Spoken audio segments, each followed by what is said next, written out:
Nataka niwasomee mahali pastor wenu ama bishop wenu hawawezi wakawasomea ama kuwatajia ndio mwende mkasome.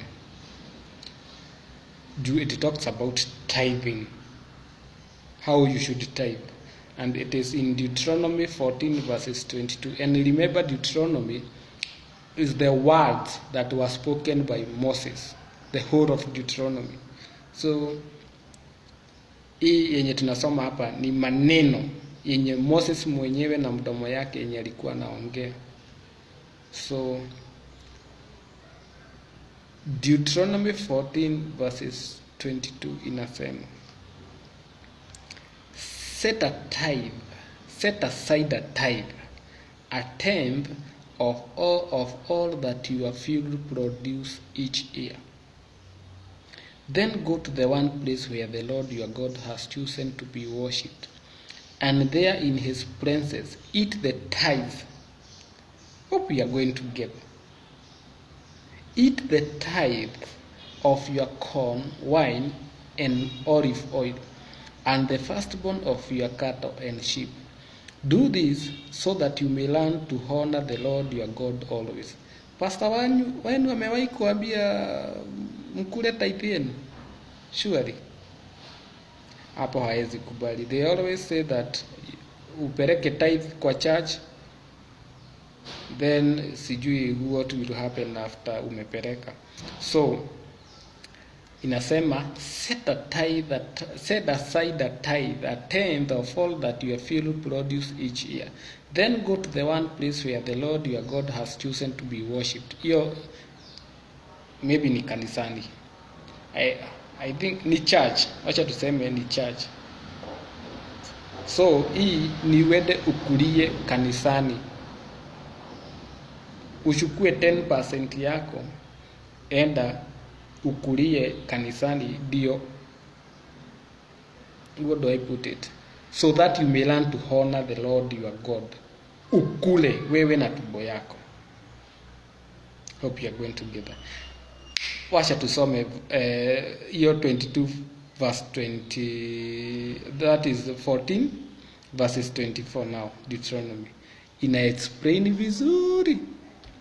Inasema, if the place of worship is too far from your home for you to carry there the tithe of the produce that the Lord has blessed you with. Kama kanisani ni bali yenye hautabeba hizo ngano nini mizigo yako ukipeleka kanisani, itakuwa mzigo kubwa kubeba ng'ombe na mbuzi kupeleka pale.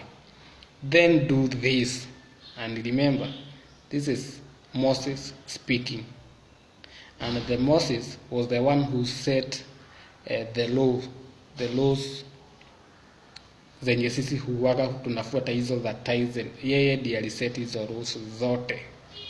Now he is the one speaking here in Deuteronomy 14 verses 24. If the place of worship is too far from your home for you to carry there the tithe of the produce that the Lord has blessed you with, then do this. Sell your produce and take the money with you to the one place of the worship. Beba pesa, uza hizo vitu, beba pesa na mkono yako. Spend it on whatever you want. Tumia hiyo pesa na nini na kufurahisha kwa roho yako hiyo. Utumie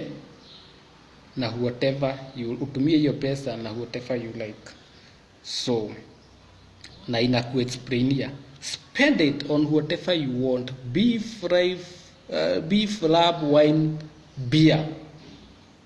And there in the places of the Lord your God, you and your families are to eat and enjoy yourself.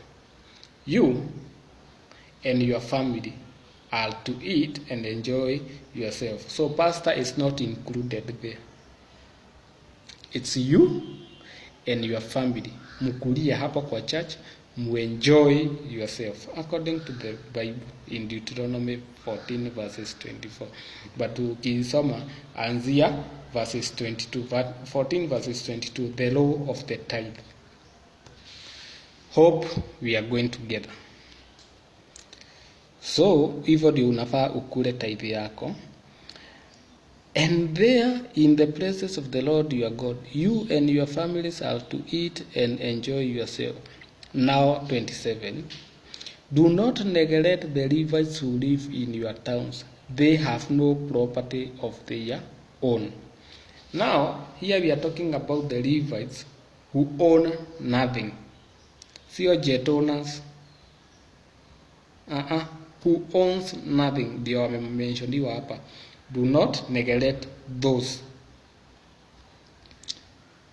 Okay. They have no property of their own. At the end of every third year, bring the tithe of your all with your crops and store it in your towns. Hapa pia nataka uelewe.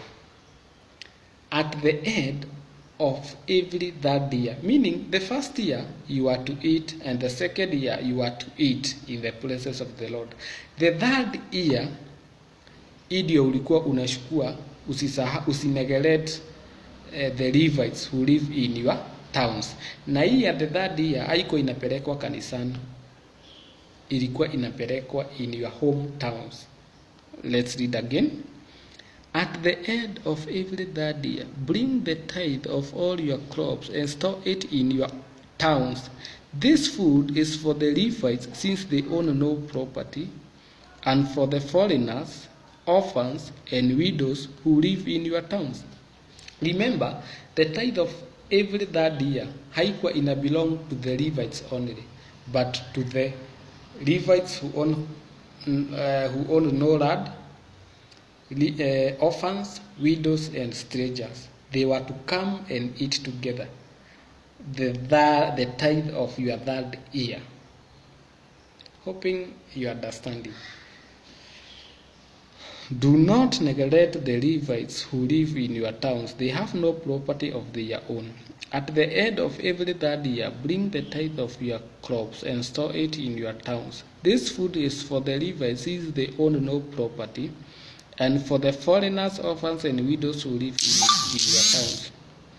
They are to come and get all they need. Do this, and the Lord your God will bless you in everything you do. Hii ni words spoken by Moses. I'm reading Deuteronomy 14 verses 22 kuendelea chini hivyo. So the first year kula